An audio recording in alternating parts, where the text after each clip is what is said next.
మీరు కూడా మీ జీవితాల్లో మీకు దేవుడు దేనికి అవసరం? దేవుడు దేనికి అవసరం అంటే దేవుడు కాబట్టి మనకి అవసరం. అర్థమైందా?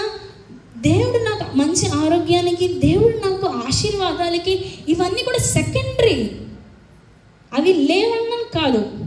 ఫస్ట్ మీరు దేవుడు తిన్నా చూడాలి. దేవుడు మనకి దేవుడు కాబట్టి మనము అలాగా అంగీకరించాలి.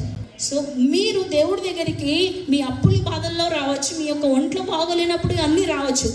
దాని తర్వాత అవన్నీ జరిగిన తర్వాత మీరు మనస్ఫూర్తిగా దేవుణ్ణి అంగీకరించిన తర్వాత మీ ఆశ అంతా కూడా ఇంకా మీ వాటి మీద మాత్రమే ఉండకూడదండి. కానీ ఎవరి మీద ఉండాలి? దేవుడు ఇచ్చే వాటి పైనే ఉండకూడదండి. మీరంతా మీ కన్ను, మీ మనసు అవన్నీ ఎవరిపైన ఉండాలి? దేవుడి పైన ఉండాలి. హల్లెలూయా. దేవుణ్ణి ఎప్పుడు మనం దేవుడు కింద చూడాలి. దాని తర్వాత మిగతా అన్ని దేవుడు టక్ టక్ టక్ అని చేసుకుని పోతాడు. ఒకవేళ ఎప్పుడన్నా నీకు జరగలేదా, అది కూడా నువ్వు ఆగు, వేచి చూడు. ఓ దినము జరుగుతుంది. మేబీ నీకు జరగకపోవచ్చు కూడా. ఎందుకు జరగకపోవచ్చు? ఇప్పుడు నీ కుమారుడు, నీ కుమార్తె ఉన్నారు. రాము అడిగాడు, లేదంటే విషం అడిగాడు. నువ్వు విషం ఇస్తావా? సో నువ్వు దేవుడి దగ్గరికి వెళ్ళి సేమ్ దేవా నాకు ఆ విషయం ఇవ్వంటే దేవుడు నీకు ఇస్తాడా? సో కొన్ని టైమ్స్ నువ్వు అడిగిందని అది నీకు మంచిది కాకపోతే దేవుడు నీకు అది ఇవ్వడు. దేవుడు నిన్ను వాటి నుంచి కాపాడతాడు. సో అలా గుర్తుపెట్టుకోండి. అందుకే నీకు దేవుడు ఇస్తాడు, ఇవ్వడు.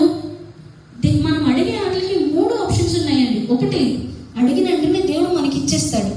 2, మనకి కొన్ని రోజులు, కొన్ని నెలలు, కొన్ని సంవత్సరాలు వేచి చూడాలి.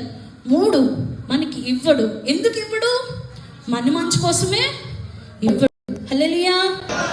దేవుణ్ణి మనం దేవుడుగా చూడాలి, ఆయనకి లోబడాలి, మన జీవితాన్ని ఆయనకి సమర్పించుకోవాలి. హల్లెలూయా.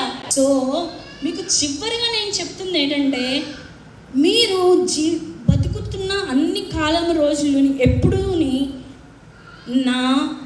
నా కోసం నేను ఇలా ఈ 3 కోసం బ్రతకకండి. ఎప్పుడుని మీకు ఈ లోకంలో అందరూ చెప్పచ్చు, మిమ్మల్ని మీరు మంచిగా చూసుకోండి, ఇలా ఉండండి, అలా ఉండండి. కానీ మీ బైబిల్ ఏం చెప్తుందంటే, మీరు ఎప్పుడుని నా కోసం, నేను అన్న వాటి కోసం ఆలోచించకండి. ఎప్పుడు మీరు ఆలోచించాల్సింది దేవుడు.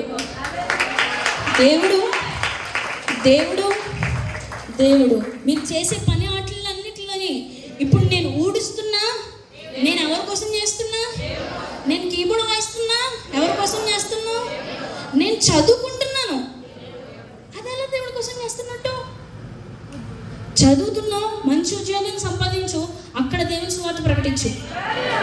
సో నువ్వు చదువుతున్న దానికి కూడా నీ యొక్క చదువుకునే ఫ్యాక్టర్ ఏముండాలి? ఎవరు?